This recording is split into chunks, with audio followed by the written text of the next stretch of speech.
तो दोस्तों बात करते हैं अलंकित की। आज अगेन 5% का अपर सर्किट हमें दिखाई दिया। और जब भी कंपनी के रिजल्ट आने वाले होते हैं क्वार्टर के, तो काफ़ी ज़्यादा लोगों की एक्सपेक्टेशंस बढ़ जाती हैं।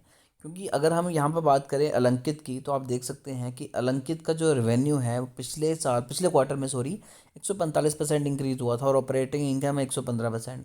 तो ऐसे में हमेशा क्या होता है कि एक्सपेक्टेशंस काफ़ी ज़्यादा बढ़ जाती हैं कि कंपनी को लगता है, लोगों को लगता है, स्पेशली रिटेल इन्वेस्टर को, कि कंपनी अगर हर क्वार्टर में तरक्की करती रहे और ऐसे ही जंप लगते रहें, लेकिन ये पॉसिबल नहीं है। तो ऐसे में अगर कंपनी के रिजल्ट में मेजर जंप हमें दिखाई दे रहा है, तो यही भी कहीं ना कहीं चांसेस होते हैं कि अगले क्वार्टर के रिजल्ट शायद इतने ज़्यादा अच्छे ना आए। तो अगर आपने यहाँ पर इन्वेस्टमेंट की हुई है, अगर आप ये सोच के यहाँ से डर रहे हैं, तो बिल्कुल भी घबराने की ज़रूरत नहीं है। क्योंकि अगर ऐसा होगा, स्टॉक नीचे आएगा, तब भी हम यहाँ पर बाइंग लेके चलेंगे। क्योंकि स्टॉक का जो पीई है वो अभी भी आप देख सकते हैं कि 30 के पास है, तो पीई अभी भी काफ़ी ज़्यादा नीचे है। फंडामेंटल स्टॉक के 22 रुपये के हिसाब से ठीक है, यहाँ पर इन्वेस्टमेंट की जा सकती है। पिछले 5 दिनों में 15% के रिटर्न है, पिछले एक मंथ में 42% के रिटर्न है, पिछले 6 मंथ में 81% के रिटर्न है। मैक्स चार्ट ग्रीन में है, जो कि बहुत अच्छा साइन है। अब अगर आज की बात करें, तो आप देख सकते हैं कि स्टॉक में ट्रेडिंग हो रही थी। ये नहीं है कि डायरेक्ट अपर सर्किट लग रहा था, जो कि एक अच्छा साइन है। जब अपर सर्किट भी लगा, तब भी स्टॉक में आप देख सकते हैं कि यहाँ पर हमें सेलिंग प्रेशर भी दिखाई दिया हल्का फुल्का, बट बाइंग भी ज़्यादा लेवल पे हो रही थी। अब मैं आपको इनका चार्ट भी दिखाता हूँ।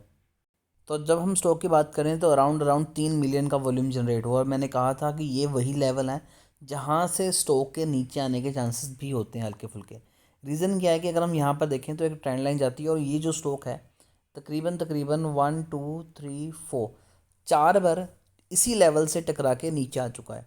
तो बहुत ही ज़्यादा चांसेस हो जाते हैं कि यार यहाँ पर एक मेजर रेजिस्टेंस का काम कर रहा है, यहाँ से कहीं स्टॉक नीचे ना आ जाए। लेकिन अगर आपके स्टॉक के ऊपर अच्छे चांसेस हैं, स्टॉक अच्छा काम कर रहा है, तो ये चांसेस कम हो जाते हैं, और यहाँ से जो अगला लेवल निकल के आता है वो तकरीबन 27 रुपये का लेवल निकल के आता है। अगर ये स्टॉक, लास्ट वीडियो में मैं कहा था कि अगर 27 रुपये के लेवल को ब्रेक कर देता है, तो उसके बाद स्टॉक बहुत अच्छे से भागेगा और आपको तकरीबन 40 रुपये तक जाता हुआ नज़र आएगा। यानी कि यहाँ से तकरीबन तकरीबन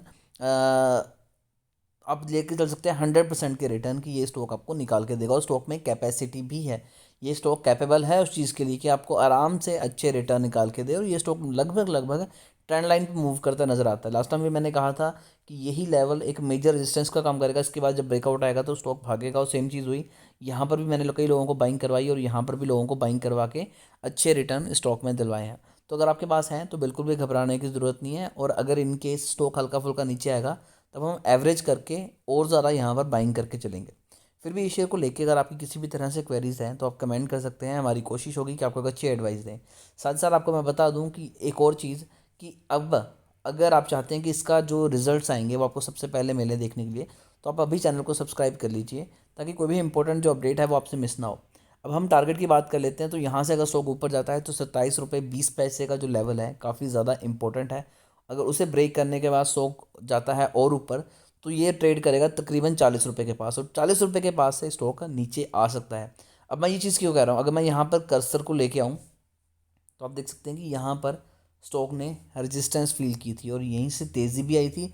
और जब स्टॉक नीचे आया, तो इसी लेवल पे स्टॉक ने आके हल्का फुल्का बाउंस बैक किया था। यानी कि जो मेजर लेवल निकल के आ रहा है वो 40 रुपये का है। तो 40 रुपये से पीछे तो हम रिस्क ले सकते हैं, लेकिन 40 रुपये के ऊपर हम एग्ज़िट करेंगे। एटलीस्ट वहाँ पर हम अपना 50% अमाउंट डिडक्ट कर लेंगे, ताकि अगर इन केस वहाँ से टकरा के रेजिस्टेंस को फील करके स्टॉक हमें डाउनफॉल भी दिखाए, तो हमारा जो लॉस है वो कम से कम हो, और प्रॉफिट ज़्यादा से ज़्यादा हो। जितना पैसा हमने स्टॉक में लगाया है, वो तो हम उससे पहले ही सेव करके बाहर निकाल लेंगे। फिर भी कोई क्वेरी रहती है तो कमेंट कीजिए। अभी के लिए दोस्तों इतना ही।